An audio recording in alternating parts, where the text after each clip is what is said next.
So good morning and welcome everybody. My name's Aaron Waugh. I use the pronouns he, him. This is our first speaker in our speaker series for Black History Month. I'm part of the planning committee and we're really excited to kick things off today with Dawn Carter. So I'm just going to read a little bit of Dawn's bio here and then what she'll be talking about, and then I'll pass it over to Dawn. Just a couple housekeeping items. We saved about 10 to 15 minutes towards the end for a Q&A session. So please feel free to think of all those great questions that we could bring in for Dawn. And if you could just throw them in the comments box around 11:45-ish, I will do my best to keep track of everything that's happening in the comments box and ask them in order as much as I can. So please, if I don't get to your question, I'm sorry about that, but I'll do my best to get to all of them. So Dawn Carter is Executive Director of the Pride Center, where she looks forward to continuing the Pride Center's work and becoming a hub to empower and build capacity in social justice work for the 2S LGBTQ+ community. Dawn is a writer, educator, performance poet, public speaker, entrepreneur, and activist. She emigrated with her family from racialized civil unrest in early 1970s England. They lived in rural Alberta before settling in Edmonton, where she considers herself a North Sider for life. Go North Side. Dawn brings a wealth of knowledge from her experience as a frontline worker with the EI program, an HR professional from the Public Health Agency of Canada and Stats Canada, and a business outreach specialist with Public Services and Procurement Canada. She's also volunteered on several federal employee boards to develop peer-supported career advancement programs for BIPOC employees. Most recently, her writing has appeared in the Black Prairie Archives and Anthology in 2020, the first collection of Black writers from the Canadian prairies. So Dawn will be speaking today on being queer isn't just a white thing. What does it mean to be part of the 2S LGBTQ+ community, which is already marginalized? What does it mean to be Black and queer in Alberta and within our own cultural communities? Dawn examines this intersection from a personal perspective and from the lens of being an executive director of an organization that strives to affirm racialized people. So please join me in welcoming Dawn Carter. Thank you, Aaron, for a wonderful introduction. First of all, thank you for having me. Thank you to the staff, students, and faculty. Thank you to Gina and Aaron for reaching out to me for this wonderful opportunity. And thank you to my ancestors who live in my bones and in my DNA. Thank you to my mom and dad. Without you, I wouldn't have the courage to be here today. I am proof that I come from a long lineage of survivors, of a lineage of people indigenous to the African continent. And I'm so grateful to be here. I'm so grateful to be Black. And I'm so grateful to be a queer person. And that just makes my spirit hum in the most delightful way. So when I asked Gina and Aaron what they wanted me to talk about, the topic of how do African, Black, and Caribbean organizations work with queer organizations came up. And that's a substantive and potent question that I unpacked with them. And it all came down to starting with my story. So that's where I'm going to start today. So an image that comes to mind is a location in Barbados called Six Roads. It's a landmark, a physical location, and a mailing address. I recently learned that it's actually become a major commercial center, but there you go, development. But when I see Six Roads, I see the six roads that that my mom used to walk me down when we got off the bus to go visit my grandparents. And it was an intersection of six roads that met. And for me, it signifies all the pieces that make me me. So me, Dawn Carter, as a queer person, as a city person, a country girl, a Black woman, an Albertan, a British Barbadian Canadian, and an atheist with a Buddhist bent. So I was born in England, and my family was part of the Windrush generation, a group of about 500,000 Caribbean people who went to the UK and left an indelible mark on British culture and music that influenced the entire world. So if you've ever heard of ska, you're a music fan, that's from the Windrush generation. And it's the children of the Windrush generation who made that music. So from there, without the influence of the Windrush generation, we wouldn't have the band called The Police. Listen to Canary in a Coal Mine. You'll hear those Caribbean flavors in there. We wouldn't have The Clash, Guns of Brixton. We wouldn't have The Specials. We wouldn't have the English Beat. We wouldn't hear, UB40 singing covers of Red, Red Wine if it wasn't for this massive, massive migration from the Caribbean. So my parents emigrated to England from Barbados to look for a better life for their family. And they left their first child, my oldest brother, with my grandma to raise him until they were ready to send for him. And my parents were both in their early 20s. And the racial tension they encountered in England was far from the warm welcome they expected. Because after all, they came from a country known as Little England.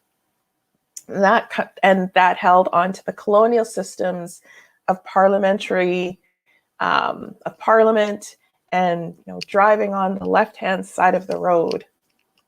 And when my dad looked for housing, he'd be told on the phone that the house would be available, but he'd arrive at the address and be told to his face that the house was already rented. And that happened way too many times. And I couldn't imagine being denied over and over again. So we ended up living in a house that no one else wanted to live in because the community believed it to be haunted. And sure enough, my mom saw something on occasion. And I'll have to ask her what these visions were. I know she told me when I was much younger, but I'll have to ask her to remind me. She did tell me a story of when she became pregnant with me. She slipped on the path leading to the outdoor plumbing in the backyard, and she thought she was going to lose me, and that she still has a twinge in her hip to this day. So fearing for their safety and for that of me and my new younger sibling, my dad applied for many nursing jobs around the world after he graduated from nursing school in England. We could have ended up anywhere. We could have ended up in Oman. But the first place to respond was a hospital in a small Canadian town, Alberta Hospital, Ponoka. So my dad took the job and he went first.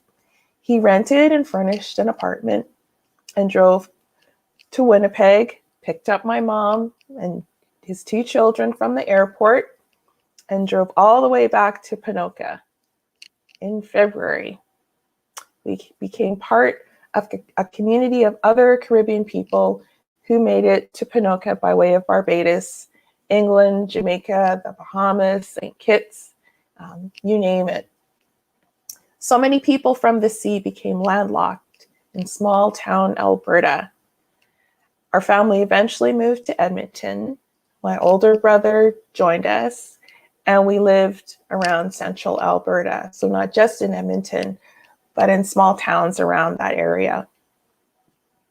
So you may not know it, but people from Barbados, from the Caribbean, were not originally from there. We were brought there as enslaved people from Africa to work the sugarcane fields and the coffee fields for profit. So you can see to this day the division in wealth between Black people and white people on the islands. And what isn't seen and talked about is not only this division, but also that within this division, there are relations as well, that there are relatives that are Black and relatives that are white, and their paths have never crossed. As far as my family goes, we always had a strong connection to home while living here on the prairies. So I never doubted my connection to my family in Barbados, even though I saw them a handful of times. And that's including my cousins and my aunties and uncles and grandparents. But I was always struck by the strict divide between what men did and how women were supposed to act. It wasn't a good fit for me. And I also heard stories about what happened to people who were perceived to be gay, trying to outrun stones being thrown at them while they walked down the street in broad daylight. Being gay wasn't safe in a patriarchal culture where women drank tea and men got to drink the hard stuff. And if you crossed those lines, you were put in your place. This was a culture where even up until recently, the music, flat out say, kill the gays, kill the auntie-men, the batty boys, kill the bulldaggers, which is a word for lesbians, a pejorative word for lesbians. So the only people I saw who were actually out was the person who did my auntie's hair. She used to have braids and things, and eventually she went to a very short haircut. So I kind of take this as my homage to my late auntie. So that was in the 80s and the 90s. And around that time, we learned that people in Barbados were getting sick with the Big Apple. It was the affliction with no name. Did you hear so-and-so had the Big Apple? Stigma ran high. And when we visited Barbados, we weren't hearing about HIV/AIDS as a gay disease. Rumors ran high about every suspect. Did you hear so-and-so was losing weight? They don't look so good. And if anyone went to the hospital, it wasn't about them, having a heart condition. They were suspected of having the Big Apple, of having HIV/AIDS. So even now I feel like I'm telling tales. And as a Black person, that's a huge consideration. It's not just about you being a queer person. If you're out, your family is out too. Your community is showing itself. And we need to get past that. We need to get honest with ourselves and embrace those who just want to live their lives and not live in anguish because they feel like they're disappointing their families or God or Allah. So how did I discover and affirm my own queerness? I remember I was going to move in with a coworker, bad idea, and her untrained puppy, an even worse idea. And my mom said in her blend of Bajan English accent, "So, y'all gay?" And I was like, "Ew, no." Well, I saw it on Oprah's show. And I was pretty, vehement that I wasn't gay at the time. I knew for sure I wasn't gay for my friend. Actually spent my time just clubbing and in hot pursuit of men because that's what I was socialized with. That's what I knew, what my friends knew. So that's what we did. But what I didn't appreciate at the time was that my mom was actually open to the idea that I was queer and that she was willing to walk that path with me. So my mom, a Black Caribbean mom with strong Christian standards. So when I look back at that, I think that's pretty amazing. And it's funny that my family knew about me before I did. And I started the journey of telling them, I guess about 4 years ago. I just had this heat and this itchiness in my chest for so long, so many years, and I didn't know what it was. And the more I felt comfortable with myself as a queer person and telling, my family and my friends, that weight just slowly just started to shift and melt away. But I look back at the signs. When I lived in Toronto, I was at a poetry reading that famous poet Dionne Brand was giving, and her partner, Faith Nolan, kissed my hand. I was like, oh, wow. And on one of my many visits to Cuba, a Black Cuban woman, an Afro-Cuban woman, just beeline straight for me, took me by the hand, and spun me around in a few salsa steps in front of my traveling companions. Then she just walked back to her girlfriend, and they strolled out of the hotel bar like nothing even happened. And who knows where they were going. And I remember feeling so embarrassed, but I felt like she knew me. And my face felt so hot when I sat down. There were so many questions in my mind. Why did she pick me? I still didn't feel like I was gay. I felt like I was fluid. That was the word I used with friends that I felt really comfortable with. One year, to bring in New Year's Eve, I went to see this really smoke and funk band in Edmonton called Ramsey Soul Revival. And this was at the Sidetrack Cafe downtown. It's a bar with a train car in the back. And a girl asked me to kiss her, but no tongue. And I said, why not? And I remembered thinking, wow, like girls' lips are so soft. I was so excited that I spilled it to a bunch of friends, and they all said, ew, gross. I didn't say it at the time, but I couldn't help but think, wow, you must really hate your own bodies. It was another moment in my life where I thought, but what they're saying doesn't feel right to me. Like, what's the problem here? When I went to university as a very mature student, it was a few years after I ended a long-term heterosexual relationship with a white man. And that in itself was a journey, because I began to write about the difficulties of being with white people to audiences of mostly white people, white straight people.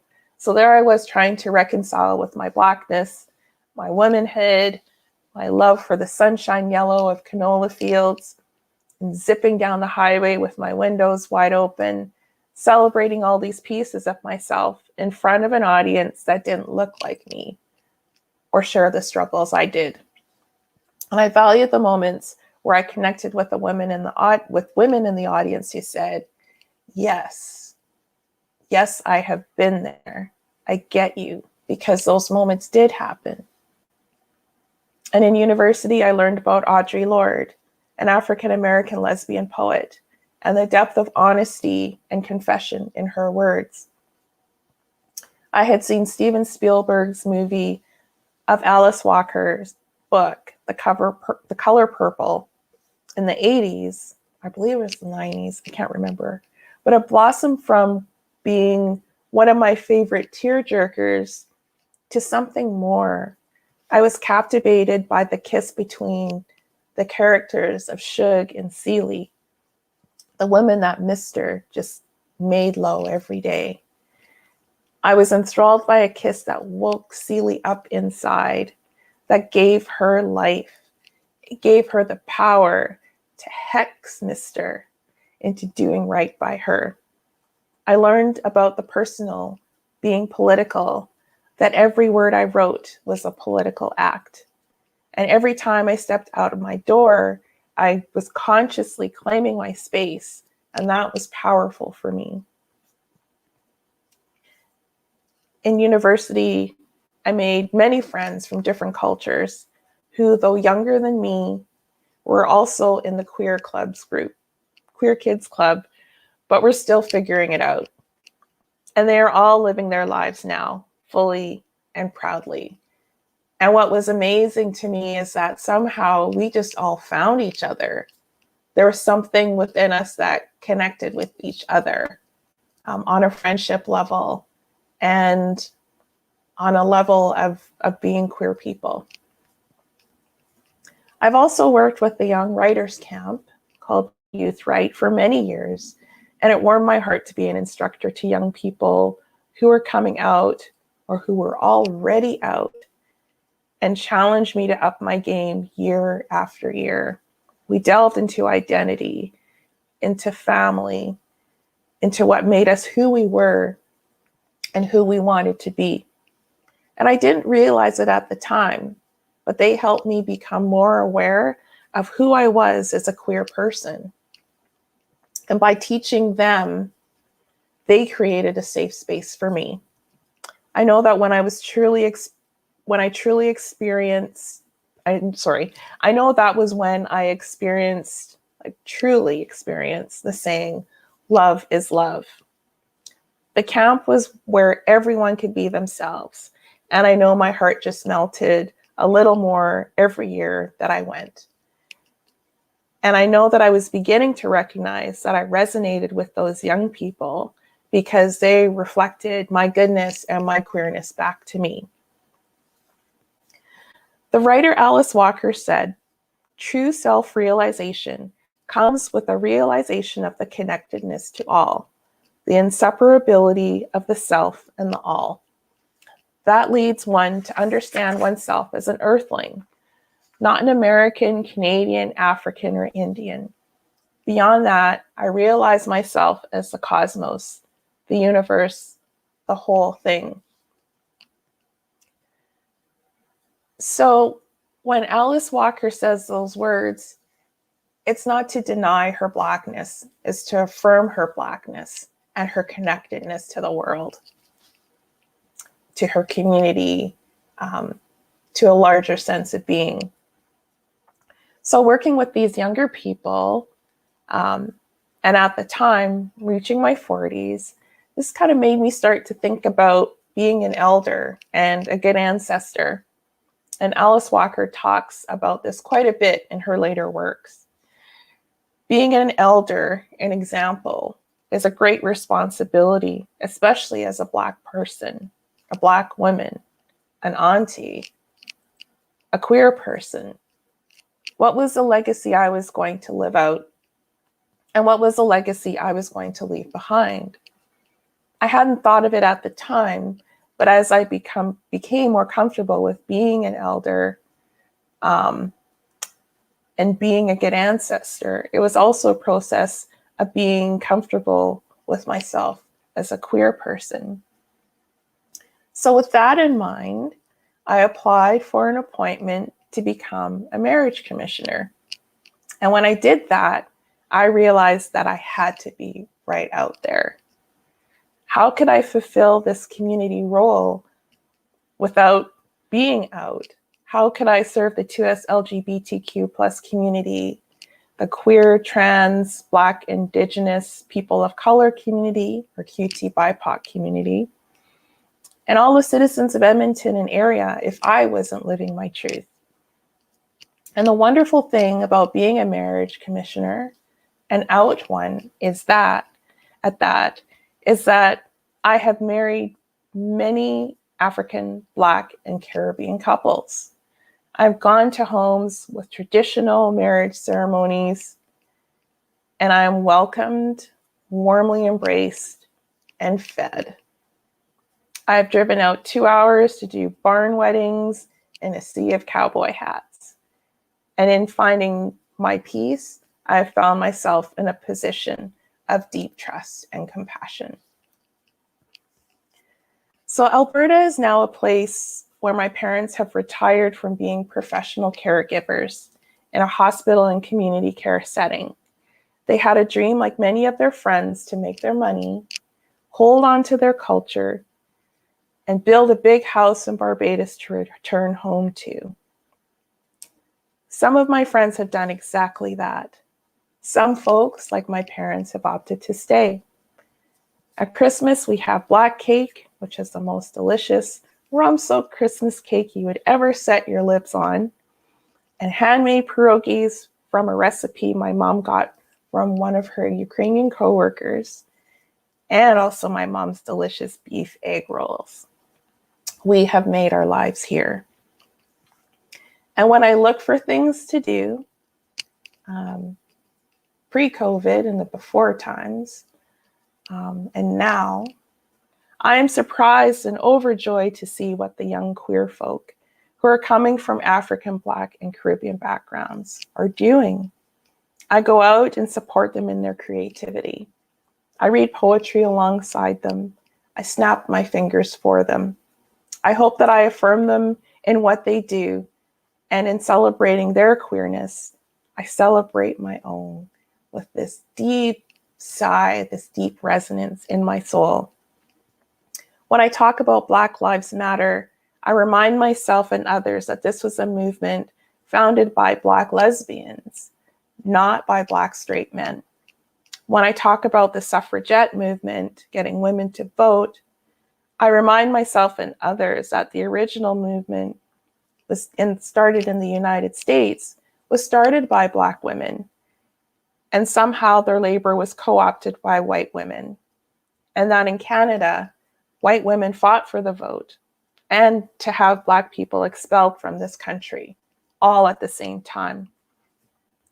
When I see the young people marching in the streets to the legislature grounds, including members of my own family, my nieces and nephews, I remind myself and others that there were Black people here long before us in smaller numbers who fought their own battles to make these moments happen today.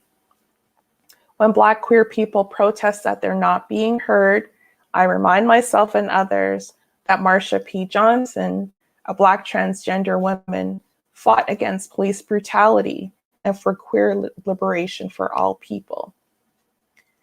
That Jackie Shane, a Black transgender woman, was one of the first out performers in Canada, and that was in the 1960s. That if Black and queer people were accepted from the get-go, we would be selling Bayard Rustin Day, not Martin Luther King Day. He would have been recognized much sooner as the architect of the civil rights movement. If the world was different, we would be celebrating Polly Murray, a Black transgender woman lawyer who Ruth Bader Ginsburg, the notorious RBG, credits as her inspiration. If it wasn't for white supremacy, colonialism, and racism, so many traditions of same-sex unions and gender diversity would be widely accepted today. Now we're in the work of recalling those histories and of letting people live as they are and claiming their rightful space. So I believe it is this work that I do as an elder and as a good ancestor that I was encouraged by many of my young Black, Indigenous people of color peers to apply for the role of executive director at the Pride Center. And I confess that in accepting the post, I couldn't start right away. I needed to reconcile myself to myself, if that makes any sense. And as a Black femme of Caribbean heritage with a long history in this community, I had to think, well, what would my parents think? What would their friends think? Am I queer enough? Like there's a timeline on being queer. It's like you must be gay for X number of years before you can apply for this position. And I just kind of laugh at that. But once I stepped into this position, I felt like the high heels / Timberlands fit. And incidentally, I did wear my Black Timberlands on my first day, and it just felt so right. And when I told my mom that I got the job and that she may hear some rumors in the community, she said, "Are you sure that's not going to be too much for you?" Here's my mom again, watcher of Oprah, making sure I was looking out for my own wellness, that I wasn't taking on too much work. She's such a peach. Also, on my first day, I meditated on my ancestors to give me guidance. And out of the blue, one of my cousins showed up in my mind, and I hadn't thought of him for many years. He was a beautiful soul and the caregiver of my paternal grandparents. He passed away from HIV/AIDS in his early 30s. So when I saw him in my meditation, I knew I was on the right path. So whenever I think about my vision for the Pride Center, I think about one of my inspirations for applying. Her name is Jewel Faith Williams, a former owner of Catch One in Los Angeles. And if you haven't watched it on Netflix, please do. Jewel, a Black lesbian, opened Catch One so that Black, Indigenous, and people of color had a safe place to go clubbing. And soon everyone and their dog was there, including Madonna and Sharon Stone. But what struck me about Catch One is its metamorphosis into a place of safety and healing, with mental health supports in place and a clinic. Jewel eventually earned an acupuncture degree and practiced there. And that's also one of my life goals as well, to stick people with healing needles until I'm 90 years old, or when my hands begin to shake, whichever happens first. So we loop back to the original question that Gina and Aaron asked me. How do queer organizations and African, Caribbean, Black communities work together? I have to tell you that as queer organizations, we need to do better. We need to build trust between organizations and the community we say we are serving.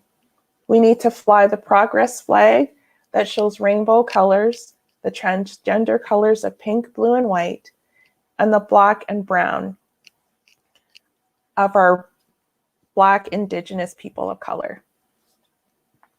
We need to affirm Blackness, which is why we're celebrating Black History Month for the first time at the Pride Center, to showcase queer Black talent, wisdom, and activism, to showcase Black queer culture locally, and bring attention to queerness across the country and around the world. When our community of Black and brown peers trust us, I believe the greater community of African, Canadian, and Black people will too. I can also tell you that there are things that we are doing well. The Pride Center works very closely with the Edmonton Center for Newcomers. Many asylum seekers come to the Pride Center for support and community, and we connect them to the Edmonton Mennonite Center for Newcomers for help in their immediate material needs for shelter, sanctuary, and employment, not to mention getting assistance and support during their refugee claims. The Pride Center is actively building networks with other 2S LGBTQ+ organizations in the city, and we are putting anti-colonialism, anti-racist practices in the forefront. And I believe that as I came into being, as I matured, that I could be an example to African, Caribbean, and Black people in my age group, that they can live in peace with themselves too. I hope that for as long as I am at the Pride Center, and that for long after that, they will have a safe space to be themselves with programming that supports them and their children and their children's children. I would love to open our doors to cultural organizations in the city to come by, listen to some music, eat some delicious food, meet people from our wonderfully queer, Black, Indigenous, people of color community. Break bread with us or break dance with us. We'd be happy to have you. Thank you for listening.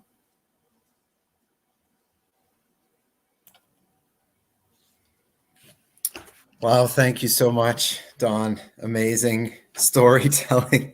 I'm just kind of processing through so much of what you said and just so incredibly impacted. And thank you so much for taking the time to tell all those stories today and to share so much of you with us. We feel very privileged for that. So much stuck out for me, but I think what we'll do, if it's okay with you, is we'll just head over to the comments box and just invite folks to ask questions that they might have had of Dawn or share comments. And yeah, we can turn those over to Dawn.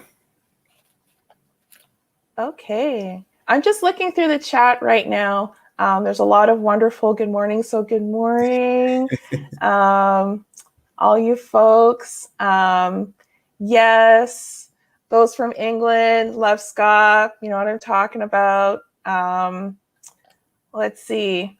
Yes, you missed out on the bar with the train car in the back. It was the best place to hang out. I can't believe that place is gone. I mean, can't. how could you take the sidetrack away? How could you take the sidetrack away? It was And such a flashbacks. Remember flashbacks? yes, and you know, like the one queer bar that I actually went to, it wasn't Flash. It was, oh my goodness, because I used to hang out at the Bronx a lot. Yeah. Let's see. Oh, geez, there's another. It just escapes me, but there was another bar that I had gone to, and I remember there was this man. His name was Jeffrey the Dancing Doll, and he had pierced nipples, and he pretty much danced like naked, and like everybody was just having a good time. Yeah. So, yeah. Oh yeah. Some of it flashbacks. Yes. So I just see a lot of comments, but if you have any questions, please fire away.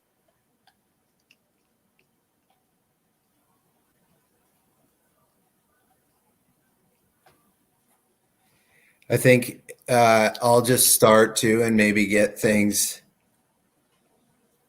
Is this something the center would be interested in developing? Oh. Oh, so sorry, you'll have to clarify your question for me. Maybe I missed the first part. Yeah, I don't see Rose's other comment. Okay, so Rose, if you could ask me that question again, that would be great. Because if you're talking in relation to like Catch One, and I do encourage you to watch it on Netflix. It's a beautiful, beautiful movie. So the Pride Center right now, we've been in the position of placing ourselves as a hub to support other queer organizations in the city and to support the larger community as well. So we've been doing a lot of reflection, and I've, being new to the center in October, I've kind of come in on the tail end of like all the hard work that the community really hasn't been aware of. It had been a hard time financially, and really the Pride Center was working very hard to just keep the doors open. And now this year, we're actually in a really good position to put some programming together. So it's great to be in a position where we can start to bring in mental health supports. We can start bringing in people to help with our programming. So Black History Month is kind of our initial attempt with COVID to bring in some local talent and organizers and activists, writers, like to show that Black people are out here. And there's not just a handful of us, there's a bunch of us out there. I've been talking to a Black Buddhist teacher, and she had a wonderful suggestion, even saying, don't just think of like, are you going to do like Black History Month just for Black History Month? Or is this going to like be a longer thing? And I thought, you know what? Like, why am I thinking within this box? So we're actually extending our Black History Month activities a little further. And then that is going to be like film suggestions. We're going to talk about activism. We're going to talk about mental health and wellness, that type of thing. So there is a question from Rebecca. whether I have ideas, thoughts about the type of supports that Black queer students might need in post-secondary beyond the universal services. Yes, great question. They do need supports by people who really understand where they're coming from culturally. And right now, there is the Alberta Black Therapist Network and the Alberta Social Workers Network. So I would suggest getting in touch with either of those groups to loop in Black counseling. And, you know, it could be drop-in, it could be groups. It's COVID right now, so maybe setting up some online supports would be very helpful. Because I can see how it would be very difficult to, like, honestly explain microaggressions in the classroom or, you know, on campus to someone who's white who may not understand how damaging these actions can be.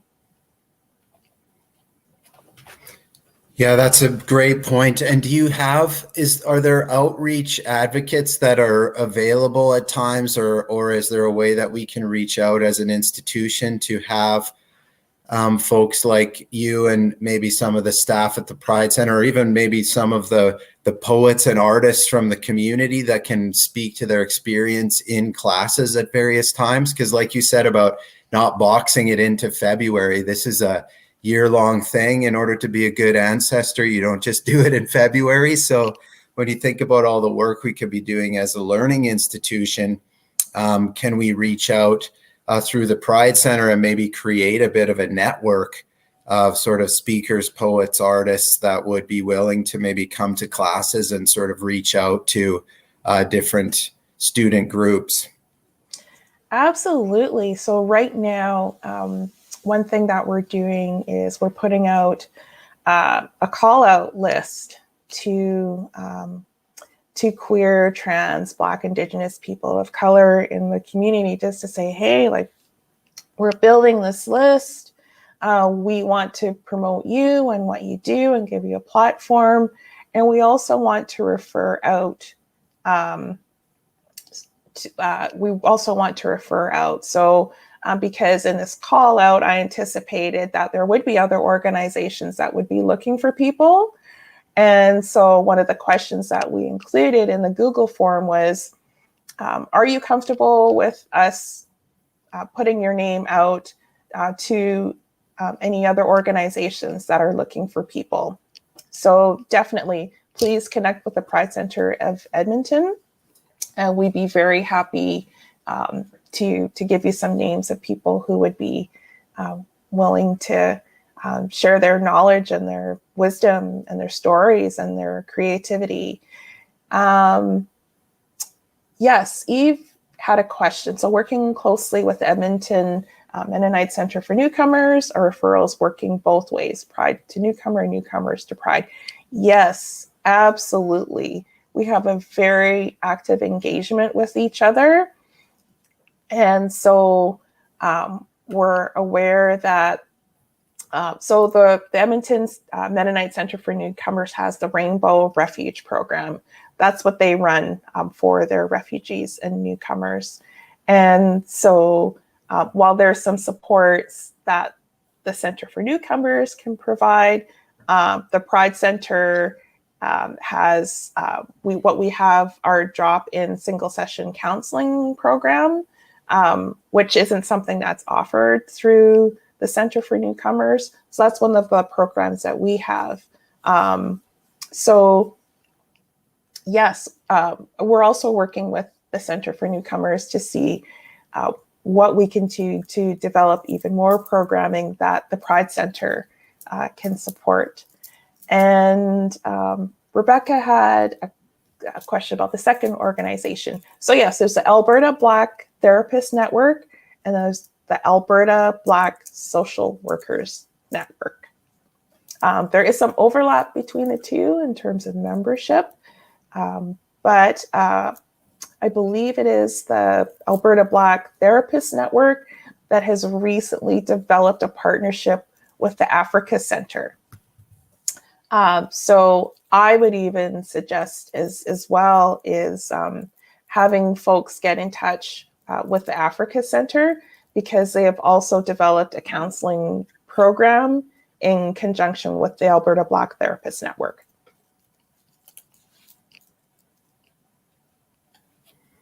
That's great. Thanks so much, Dawn. The movie that you mentioned, Catch One, is it CATCH and then the number one on Netflix? One spelled out, Okay. ONE. Okay. And the historian that you were talking about that was very active in civil rights, I think I have the name right because I've read a little bit about him. Bayard Rustin, correct? Yes. Okay. So that's BAYARD RUSTIN, everyone. So Bayard Rustin. Yes. And there is a movie that came out, a documentary that came out in 2016 about him. It's called Brother Outsider. And it is a wonderful capture of the work that he's done within the civil rights movement. Because really, if Martin Luther King, Martin Luther King was really put at the forefront because he was a straight man. If times were different, it would have been Bayard Rustin up front. He was a strategist. He was a speechwriter. And I'm almost suspecting that he wrote letters from a Birmingham jail, because I'm wondering where MLK would have got all that paper. But that's just my speculation, honestly. Yes. And I encourage people to look up, CBC Radio did an interview on Jackie Shane, who is, the first out performer in Canada. She lived in Toronto for many years, starting in the 60s. And then she moved back to America to take care of her sick mother. But her career was just on a roll. And there's actually, you can find her on Spotify. You can find her music on Spotify. Just like wonderful, like music that'll just make you dance.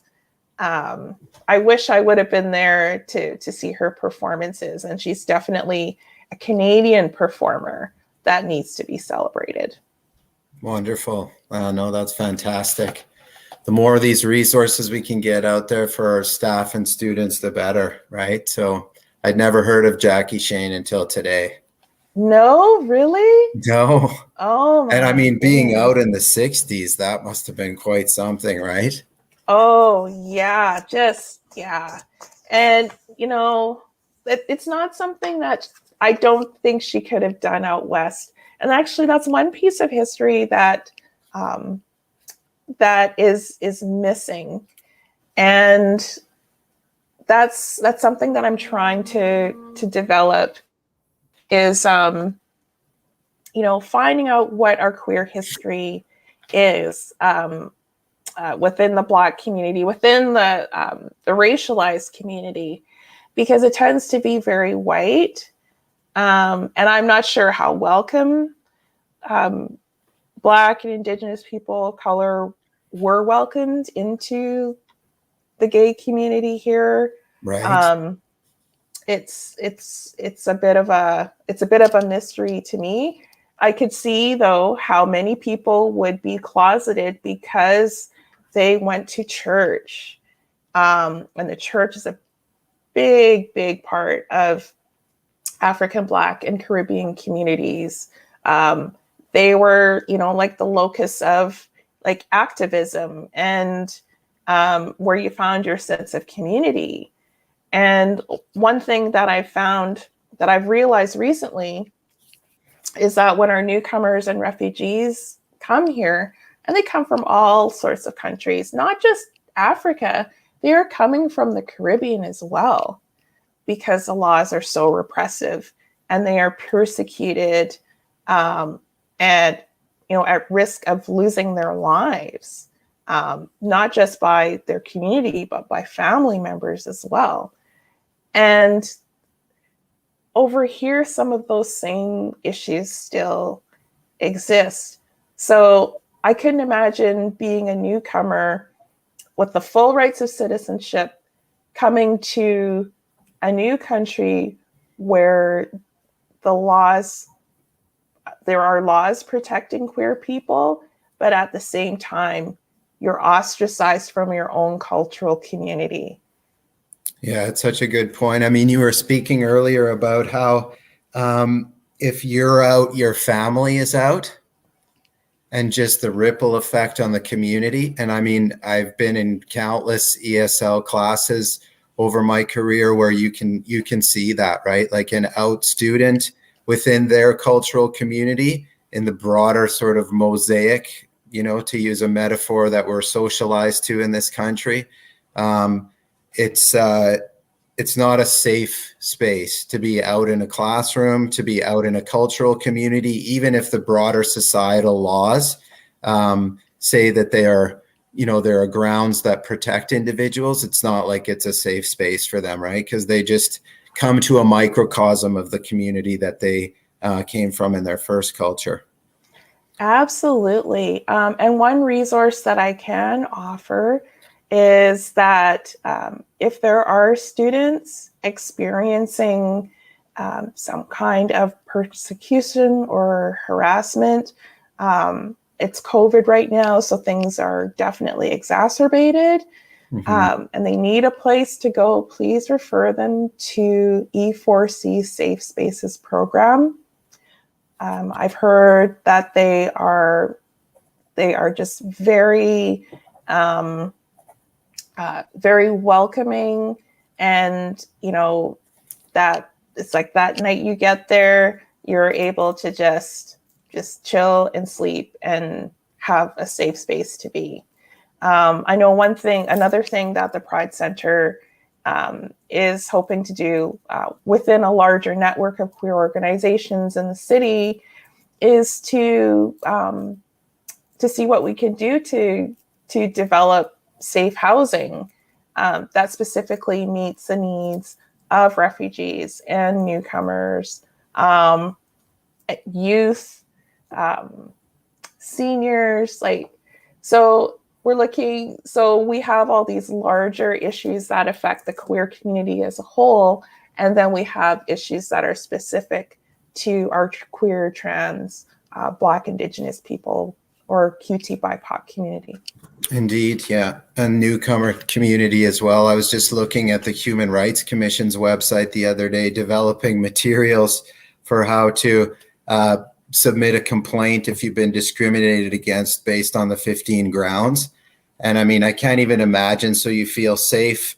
You don't feel safe as it is, and then you don't have the language to navigate that complaint form. So that's one of the things that I know that E4C can help with as well. And that if you find just someone to help with the language, but there are just so many barriers to just being able to sort of identify the barriers for, policymakers. Absolutely. So, yeah. One learning experience that I do encourage is to contact the Edmonton Mennonite Center for Newcomers.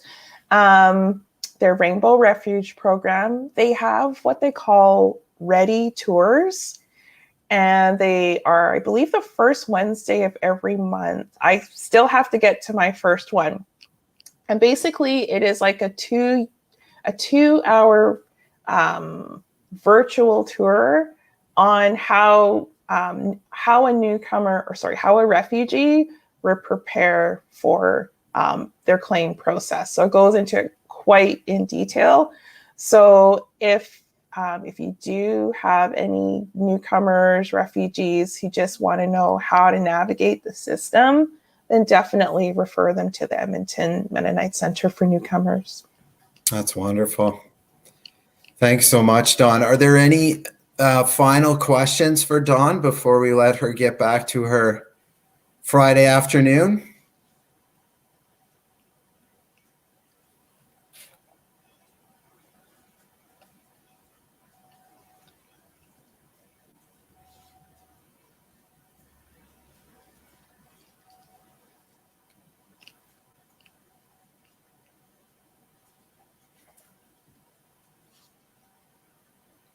Well, Dawn, on behalf of the Black History Month Planning Committee and the college, thank you so much for just sharing so much of yourself. It was just such an impactful morning for me. And, we were just having a staff meeting before this talking about how we're often not told stories anymore, and we don't get these positive interactions with folks where they share themselves with us. We don't get read to anymore, like when we were kids, and so it was so wonderful to sit back and listen to your story, and also listen to the call to action for ourselves as individuals and also as an organization. So much appreciated, and I look forward someday to both breaking bread with you and break dancing with you. Hope it happens. Oh, yes, I love that line. Thank you so much, Aaron, for having me, and I would gladly come back anytime. It was a pleasure. Thank you so much. Great. Thanks so much. And thanks everyone for attending. The next session will be on February 12th, where we'll hear from Janetta Jamerson, who will speak to Racism on Repeat, Alberta's Black History and Racism Today. And that will go as well from 11 a.m. to noon. So please keep your eyes open for that. And happy Friday, everybody. Have a wonderful weekend and stay warm.